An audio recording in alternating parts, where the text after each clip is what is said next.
to the Audio Punch Podcast. This is your host, Daniel C. Morrison, and today I'm going to do something that I was requested to do. I hope it was requested that you don't mute my microphone. That was not it.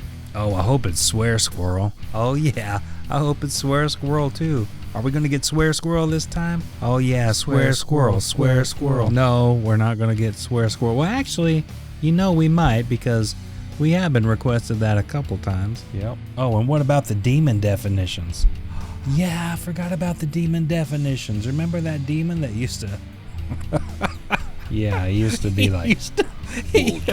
definition is... No, he didn't quite sound like that, but yeah, demon definition. I don't know, guys. He was pretty vulgar. Yeah, he was pretty vulgar, but I don't know. That was fun. And you know what else is fun? That you haven't muted my microphone yet. Oh, yeah, that's right. No, wait, no. Don't. You better be staying off mine, too, man. Ow. Stop. Give me that mic. Oh, stop. Quit. Stop smacking my hand, dude. Stop. Danny, get the other hand, Danny. Okay, Danny, get the other hand. Yeah, stop. Stop. Yeah. Oh, hello, guys. It's me again. What are you doing? Ghost, quick, grab his hand. Or possess the equipment or something. No, don't possess the equipment. My cloud lifter just busted, and I bought this SE Dynamite, whatever it's called. No, get off. I can do that. Stop. I don't know what my skill set is. Yeah, it's all those lonely nights, I'm sure. Oh yes, I've seen some of those lonely nights. It's not so lonely. You are a creepy frickin' ghost. Anyway, guys, just stop. Okay, I'll give in. Just let go of me, and I'll do something that you all want. Oh, okay, I let go. Fine, I let go too. I hope you guys wanted to help me with my path. Thank you. Geez frickin' Louise, I didn't expect a workout today, guys. Anyhow, I'll tell you what. I'm gonna mute your microphones, but I'll go ahead and play one of Swear Squirrel's jokes from the archives. And we'll see what our listeners have to say about that. Okay, cool. Well, I'm gonna get something to eat then. Of course he will. Heard that, asshole. Alright, guys. Here we go. Like I promised. Just don't grab my hand again, Danny. Swear Squirrel here with today's joke of the show. You know, a vampire once told me he liked his steaks rare. And I said, that's funny. I didn't think you liked steaks at all. Oh, you get it? A steak in the heart, a steak in your fucking heart, because a fucking steak in your heart will fucking kill you, stupid fucking vampire. Where do I come up with this stuff? In other news, Daniel can go fucking suck. And that, ladies and gentlemen, was Swear Squirrel. Now, if you want to hear more Swear Squirrel from the archives or to getting back on the show, be happy to do it for you. Like to see what he's been into. He was a character that was very popular, and he would always come on the show and tell us what was pissing him off that day, and then we tried to help him manage his anger, but really he would just swear and storm off and sometimes put me down. It was quite hurtful, actually, my feelings there, but, you know. If you want to hear more Swear Squirrel or anything else on the show, or those demon definitions was another one that people thought were funny, which was a demon who would articulate a definition and then use it in a sentence, but his sentences were very violent and sometimes extremely vulgar. And if you want to hear him on the show, then I could talk to him and tell him that he's got to kind of tone it down, because nope. But on this show, what I'm going to do for people, because they requested it, is just play Tech N9ne's interview in its entirety. No editing out of anything. Just have it all so you can get the whole experience from that time. In Louisville, the second time. The first time was with Alternative Revolt magazine, and when I was in this tour bus, I'll never forget. It's a badass looking tour bus, man, and black lights, blue lights, look like a nightclub in there, big TV in the back, comfortable looking place to sleep. And when he opened a drawer to sign a poster for my photographer's son and his friends, man, I've never seen so many juice boxes in one spot, maybe not even the store. If I remember right, they were orange, high C orange. It could have been grape. Might have been a variety of flavors, but no, I really think it was high C orange. And I didn't think to ask him about it.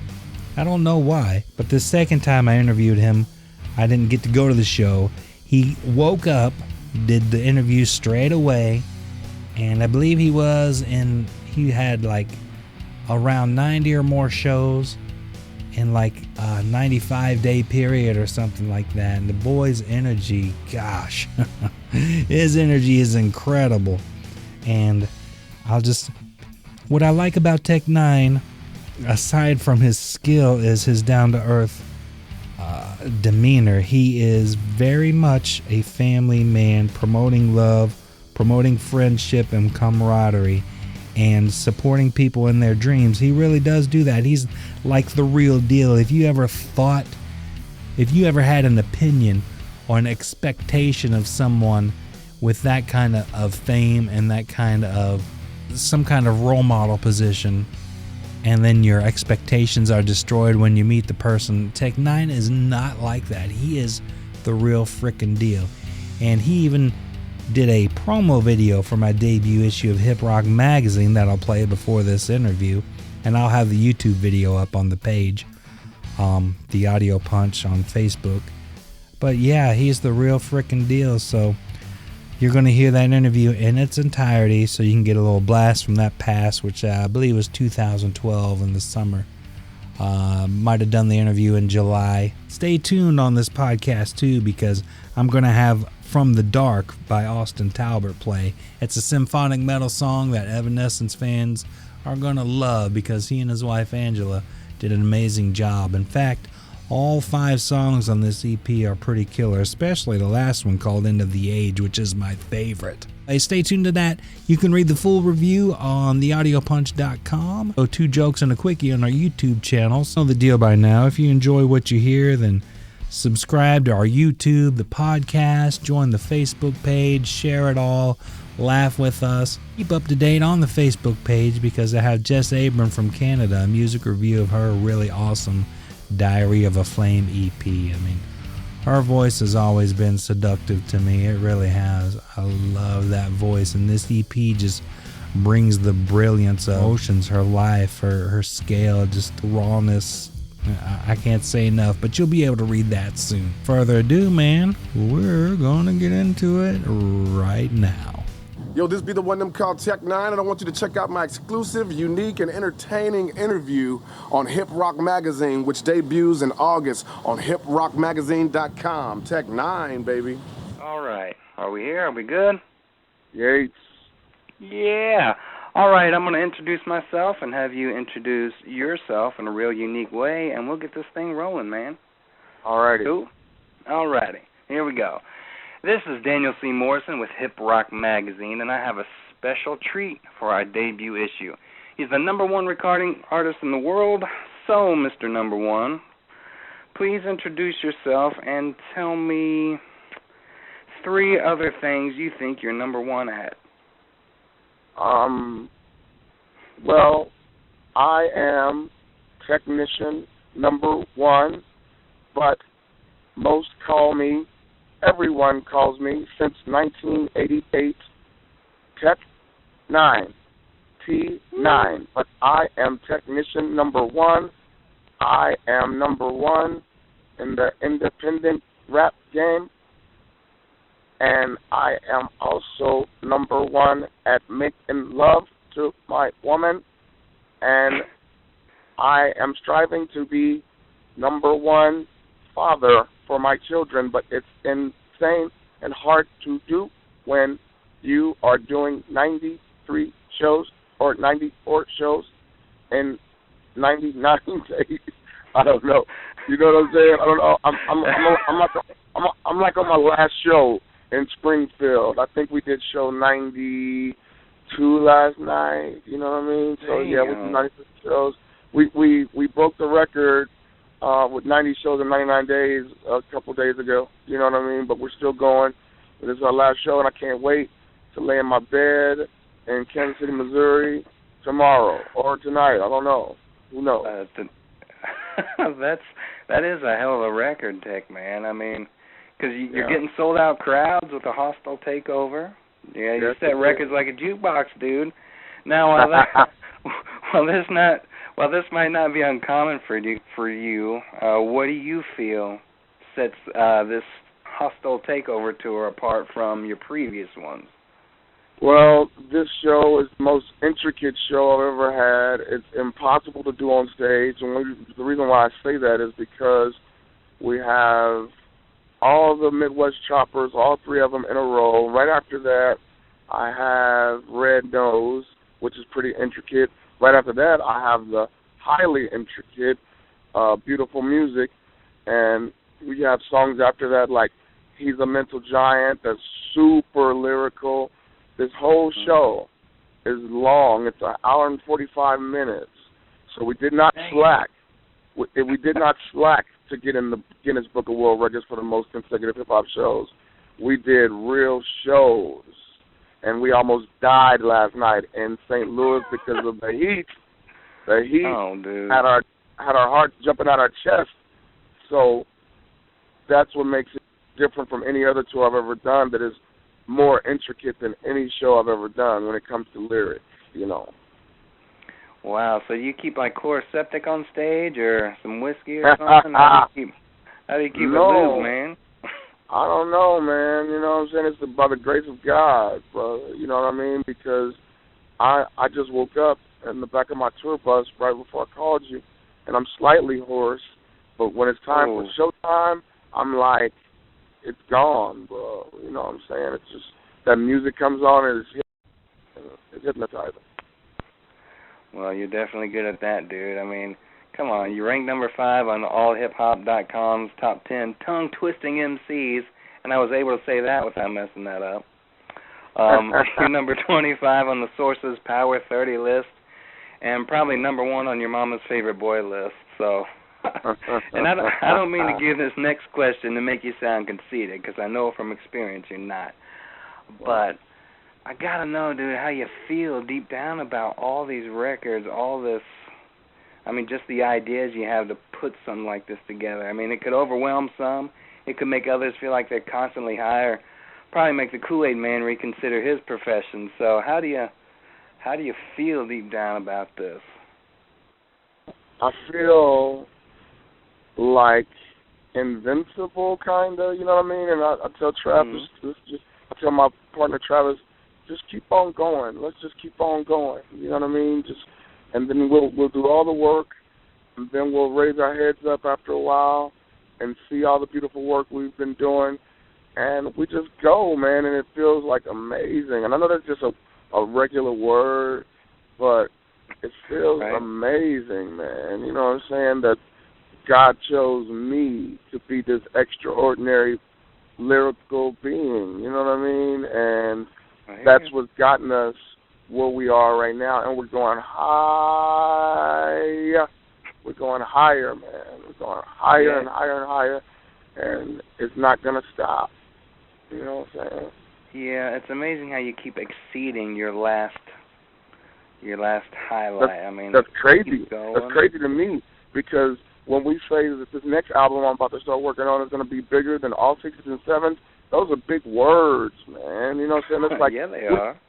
We're supposed to say that, you know what I'm saying, to get everybody excited, but every time I go harder, and it just amazes me, because I don't know what I'm going to say before I sit down. I just got to sit down. I love to party, so it's like when I sit down, I'll be like, I want to go to a club, I want to party, and they say, Tech, just sit down for a minute, because they know if I sit down, it's going to come out. So when I sit down in my house and I actually start writing, beautiful things come out, and it gets better and better and better. It's like I'm getting younger with the flow and everything, and I'm like, that's a blessed position to be in, to not sound like I'm going back to the hip, hip, hop, you don't stop, no rocket to bang, bang, boogie, the hip, jump, the boogie to the rhythm of the boogie to beat. You know what I'm saying? Like, in my age, you would think I would go back to boom, boom, back, you know what I'm saying? But it's like I just keep on exceeding what I've done, and I'm so excited to see where it's going to take me, man. You know what I'm saying? And it's a blessing to be in that position, to still be getting better after all this time. That is a beautiful way to say it, man. And you made the Billboard's 2012 Urban Power List. Wow. Come on, dude. When that happened, what'd you do? Did you jaw drop? Did you slap the person next to you? I mean, what happened when you found that out?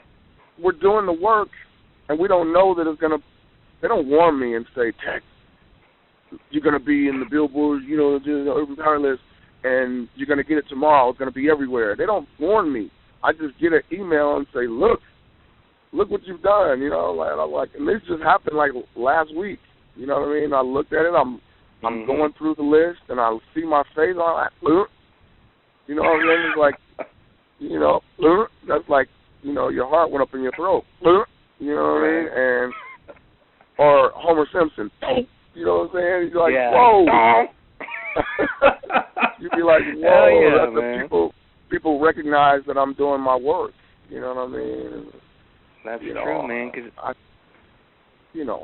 it's a wonderful feeling. Man. It's a wonderful feeling to feel that and to see that people are recognizing it. You know what I'm saying? But the numbers are there. I'm the only hip hop artist on the Postcard Report. You know what I'm saying? And it's like, what? You know what I mean? That's crazy. I'm the only hip hop artist on the Postcard Report. That's the people that, how much they gross from touring and stuff like that. I'm on that list. I'm the only hip hop artist on that. You need that. You need that sound effect in one of your next songs, man. Yeah, I'm gonna do it. You do it. Because you certainly give a lot of inspiration, man, to a lot of on it. And dude, really, that makes me extra excited because you're the cover artist for our debut issue, and supporting dreamers is a turnaround in good karma. And I know you do that. I see all the stuff you do with fans, so I feel so blessed that you took the time for this interview. And oh, man. So thank you. Thank you for having me, man. You know what I'm saying? All day. I mean, whenever. I get to be myself in everything I do, so it's not rehearsed or anything. You know what I'm saying? It's not like, I got to do the interview. I just woke up, and I'm like, okay, give me the number. Let's go. I'll just call you like a regular person, and we talk like regular people, and it's a beautiful thing, even though my brain is abnormal, I guess, because it comes up with these abnormal styles and ideas. But me as a person, I'm just me, man. You know what I'm saying? I'm just me. And that's what I think. You're definitely you. You're definitely unique. And I was talking about inspirations because that's what you are. In the last year or so, who have you found to be someone inspirational, like your latest inspiration? You're my greatest. Tell you, you're my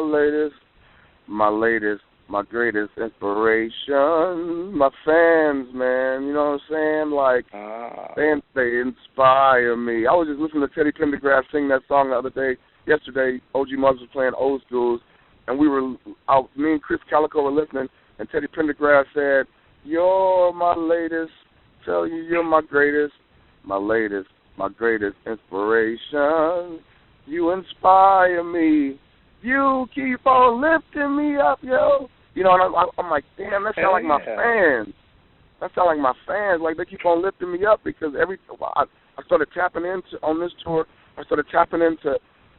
stop being so nervous on stage because the lyrics are so intricate and I don't want to screw up. I started tapping into everybody smiling at me.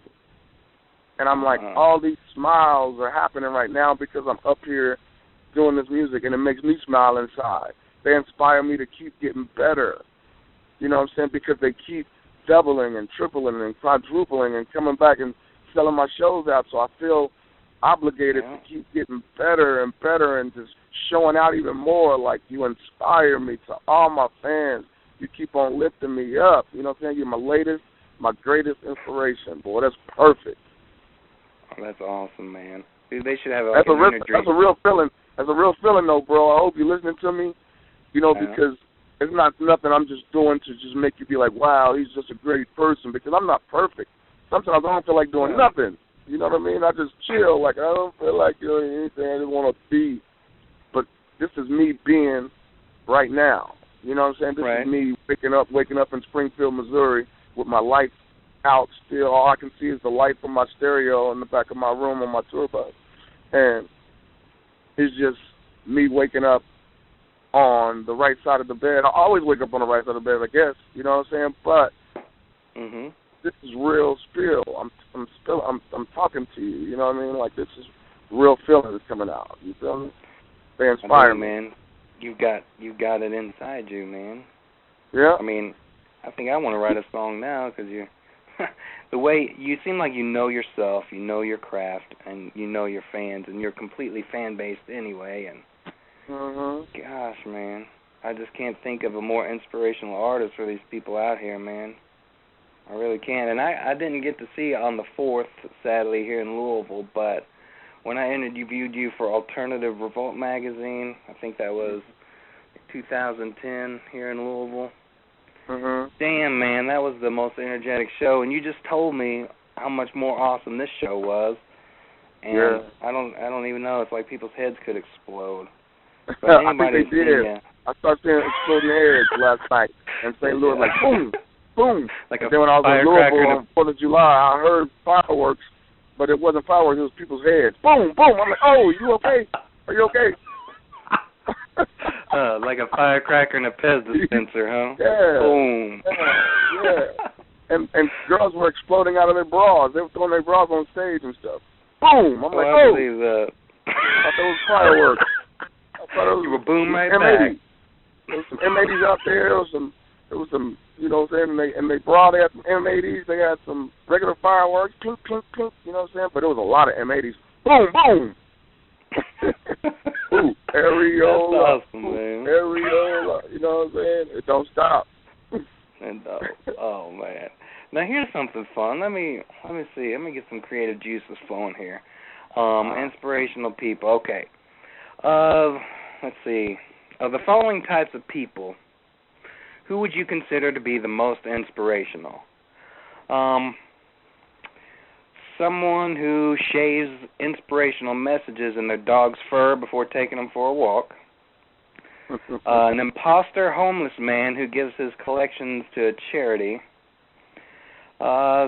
Someone who writes birthday cards with cruel messages and at the end says, "I'm just being a dick, happy birthday." Or someone who finds a way to use Braille and graffiti with Bible verses for the blind. Which of those would be your most inspirational pick? The Braille one. The Braille one, the most inspirational. Yeah. Do you have any of your lyrics in Braille? What'd you say? You have any of your lyrics in Braille? Well, no, but I'm going to tell you, I don't think, I'm sure I do somewhere, but I haven't done them. You know what I'm saying? But I've heard that deaf people, I mean blind people, listen to my music. You know what I'm saying? And they want to know what I'm saying. You feel me? But it's something else. This has nothing to do with the blind or anything, but I was on tour with Hoobastank a long time ago. It's a rock band called Hoobastank. I don't know if you remember. Oh, yeah. I remember I was on tour with Hoobastank, 311, and Jay-Z, and NERD, and Nappy Roots. We was on this thing called the Sprite with Liquid Mix Tour. And while Hoobastank was on stage, we were out in the crowd because we went on early in the day, every day, like 2:30 every day. So we got to enjoy the rest of the show for the rest of the night. So we went out and messed with the fans and connected and everything in the audience. And while Hoobastank was on stage, I think we were in St. Louis, Missouri, at a big outside thing. You know what I mean? It was humongous. Right. While Hoobastank was performing the song, to the left of the stage was this person standing. It was like in the crowd, but this person was standing on a platform, and there was this big section of people, like 100 people, to the left. And this lady was doing sign language, letting the deaf know what he was saying, but they could feel the music and the beat, you know what I'm saying? Right. But they were doing sign language, and Hoobastank, the lead singer, stopped and said, "That's got to be one of the coolest things I ever seen." I was like, wow. That stuck out to me, man. I know they ain't had nothing to do with what we're talking about, but I just have to tell that story. I'm sorry. That's still awesome. I've never heard of that. Yeah, man, it was like they were doing sign language. They came to the show, you know what I mean, and they were deaf, but they could see and they could feel the music, and the lady was listening to what he was saying, and I started thinking, like, if that was me up there, that lady would be having a hard time trying to pick up what I was saying. Pick up packing the money like a rapping about the city with killers, keep it second, keep it packing the 50 seconds, rapping and capping the mini, cackling that we packing the cracking the attic, Bob. They'd be like, just enjoy the music. I can't keep up with this dude. Yeah. She'd be a fun one to date, though, if she could. Oh, my God. Now, I wanted you to tell us a little bit about your clusterfuck there. And by that, I mean the album. I can say cluster on this thing? Yeah, you can. We'll either edit it or let it go. Okay. So my clusterfuck album, I love it because it best describes me. I am a clusterfuck, and that's why I've been the most strangest throughout this whole journey, and why it's been so hard for me to break through to the rest of the world, you know what I mean? Because people don't understand different, you know, because they can't explain it, they can't control it, so they try to destroy it, but they cannot destroy me, you know what I'm saying, all these years, because real shit always shines or prevails, you know what I mean? So clusterfuck was me saying, this is me, I'm a clusterfuck, lyrically, mentally, spiritually, and I embrace it, and I called my band Mayday, you know what I'm saying, to come do all the production for it. It was a 6-song EP, and it worked perfectly. It was just, I did it in 3 days. I've never done something that beautiful, that quick, and I can't wait to get home and bang it some more. You know what I'm saying? I have it here with me. You know what I'm saying? But my CD, I pulled my CD player back here in my room. You know what I'm saying? So I don't have my CD.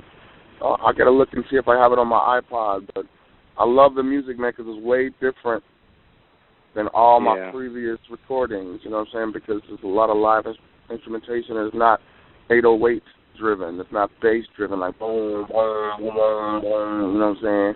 Yeah. It's music, man. It took me to a different place, and I think that's why it came out of me so quick. Well, I'd say that's good, though. You've got a good variety. I mean, that's another thing. Originality, you spice it up every time, man. So it's always gonna be a treat, man. Like trick or treating every time you come out with an album. Oh yeah. But and speaking of CDs, what do you like to listen to when you pop in some tunes? Right now, I'm thanks to OG Muggs giving me some of his music out of his iPod or out of his music library. I'm listening to old school hip hop.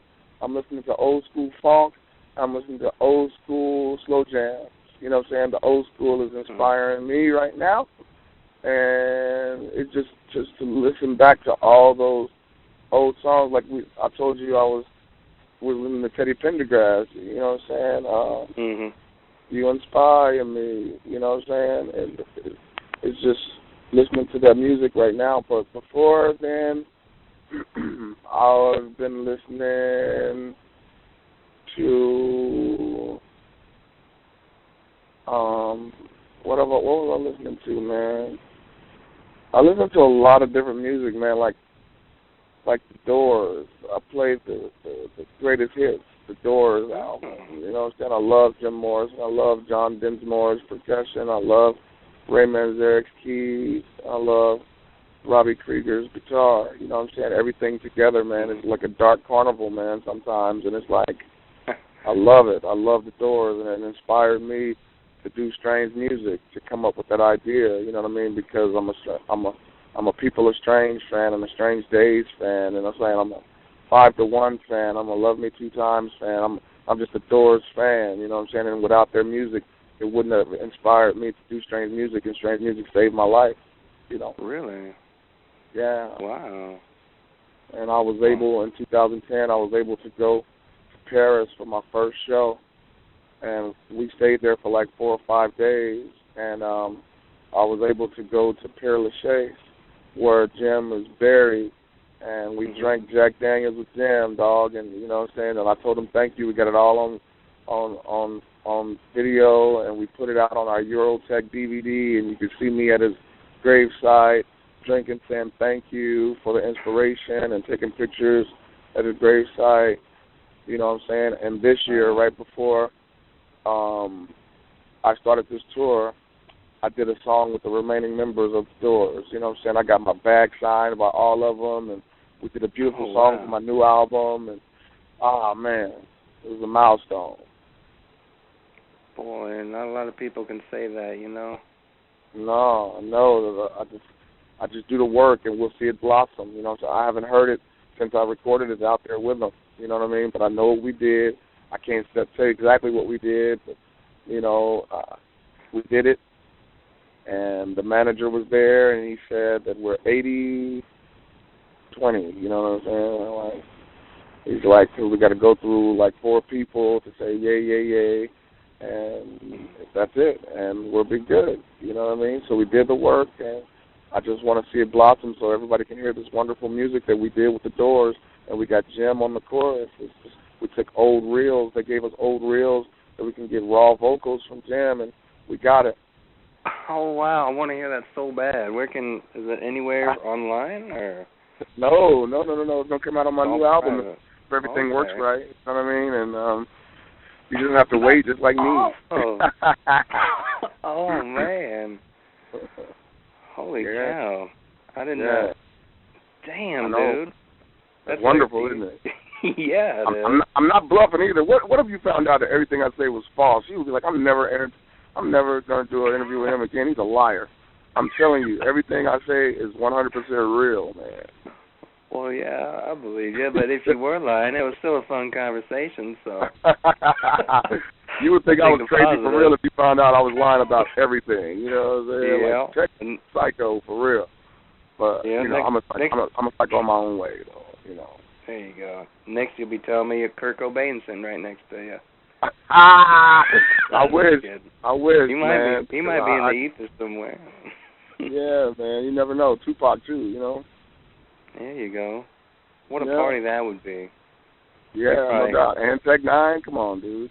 We'll be drunk as hell. Yeah. That would be, there's your next song. There's your next hit. Good job, man. Now, you are the dude. You are lyrical now. Lyrical genius, so. People, here's something cool. If you want to do it. Because people who know me know that I like chicken. And they know I like pudding, but I don't like chicken pudding. Okay, I had never heard of chicken pudding, but go ahead. Yeah, I don't even think it's invented, but I tried it, mixing it. It's nasty. But if you had to freestyle something right now about chicken and pudding, would you do it, and what would you say? I'm not chicken when I'm sticking that Clinton. I love that pudding. It's crazy, but I don't want to give you a baby. Dude, that's why you're number one. That's why you're number one, man. That is so awesome, man. That was my Martian flow. I said I'm not chicken when I'm sticking that Clinton. That what did I say? Something about when I put it in that pudding. You know what I'm saying? I don't forget what I said that good. Oh, man. I tell you. Exclusive. You better copyright that real quick. Say copyrighted by Tech N9ne 2012. You can have that. It was whack. It was whack anyway. You know what I'm saying? You can have it. Well, still, it's unique. Before I get to the last question, is there anything else you'd like to say? Anything to anybody listening to this exclusive interview? Together we are a powerful force as one mind, body, and soul. Let no evil enter, nor attempt to reduce us because of the beliefs we hold. And with this love, combined with our strength, we ward off pain and stress. Technician I am, wholeheartedly in life and in death. That's the pledge of a technician right there. Wow. Yes, sir. Deep, dude. Now, I'm going to ask you this last question. When I didn't get to ask you some bizarre one last time, because honestly, I didn't expect you to sit down with me on the tour bus there, but I'm thankful that you did. Definitely a highlight. This is definitely a highlight, too, and you just don't know, but maybe you know a little. I'm real excited. So get your tech mind ready, because I'm going to get you this last bizarre question. All right. Let's say, okay, it's going to be a little long, but let's say that you were unable to have sex because your baby launcher lost inspiration. All right. Fortunately, your favorite flavor of Kool-Aid mixed with your most hated vegetable would cure this. I'd like to know what flavor the Kool-Aid would be, what the hated vegetable was, and which song of yours would best represent this situation. The flavor of Kool-Aid would be two Kool-Aids mixed together. It would be cherry Kool-Aid mixed with lemonade. I love cherry limeade tasting Kool-Aid. So that would do it. My hated vegetable would be carrots. That's a vegetable, right? Yeah, you got it. Okay. It'll be carrots. And the song that would best represent this situation would be, I would need motivation. So I have a song called Bang Out by the 816 Boys that's on the Welcome to Strangeland CD. I would throw on the Welcome to Strangeland CD, and I'd throw in Bang Out. It's talking about banging a girl out, and that's the inspiration I would need. And then I would rise to the occasion, and I would murder it. I would not be chicken when I'm sticking the Clinton and putting it in the pudding. Oh, who knew it would come together like that, honestly. Yeah. So cherry limeade, Kool-Aid mixed with carrots, and Bang Out. And I'm ready. Awesome. Boom. My baby-making machine mechanism would be stiff. You know what I mean? Awesome. Oh, dude, it was an absolute pleasure, man. I'll tell you again, you really are inspiration, and I can't thank you enough for supporting this magazine dream, all the other people you inspire, and the way you raise the atmosphere of life to higher vibration, man. So I do wish you all the best. Thank you so much, man. Much love to you, brother. One thing I'd like to know, on the 4th, when I was going to come there, I was going to have a flip camera, and I don't know if you'd be willing to do this or not, but I was hoping I would get a little video on my phone or something of you saying, "This is Tech N9ne, check out my debut," or check out my interview in Hip Rock Magazine's debut issue. I'm wondering if what you would have to do is, this is our last day of the tour. When I'm in the office on Monday or whatever, I would go in and shoot it, and they'd send it to you, because I don't have a flip cam with me. Okay, you would be willing to do that? Oh yeah, man, that ain't nothing, man. Just tell Corey that's what you need. I will definitely tell Corey, man. This is going to be they'll put it on my calendar, and I'll wake up and text to the office to shoot video, because I got to be there anyway to shoot a video with Chris Calico on Monday, so I'll be there already. Oh yeah, Chris, I was going to set something up with him too, man. I want you guys, I want to stretch you all out on several issues, because you're just awesome. Yeah. Damn, tell Corey that you need an interview for Chris. You know, he's asleep right now, but, right. Tell Corey you need one. That. You know what I'm saying? All good. Yeah, I'll get that. Thank you so much, man. Kick it and then enjoy your time off, dude, because you definitely deserve it. Thank you, brother. You're welcome. Absolutely.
That was Talbert from the Dark, from his From the Dark EP. Remember, read the full review at theaudiopunch.com. Follow us everywhere. You know the drill. Subscribe. Tell me what you want to hear on the podcast. Tell me who you want to hear next, because I have a poll on the Facebook page. And until our next episode, guys, thanks for the support. Go rock yourselves silly. Attention artists. How does having a song completely recorded, mixed, mastered, and produced for only $80 sound? Need someone to play the other instruments? How does $120 sound? No, it's not too good to be true, because Ronald James at Warped Hat Studios in Harrodsburg, Kentucky has the answer. Or he can do it via stems from anywhere in the world. Let his 30 years of experience prove it to you. For more details, samples, or just to talk to the guy, contact Ronald James at warpedhatstudios@gmail.com or call him 859-324-5542. Your fans and your wallet will be glad you did.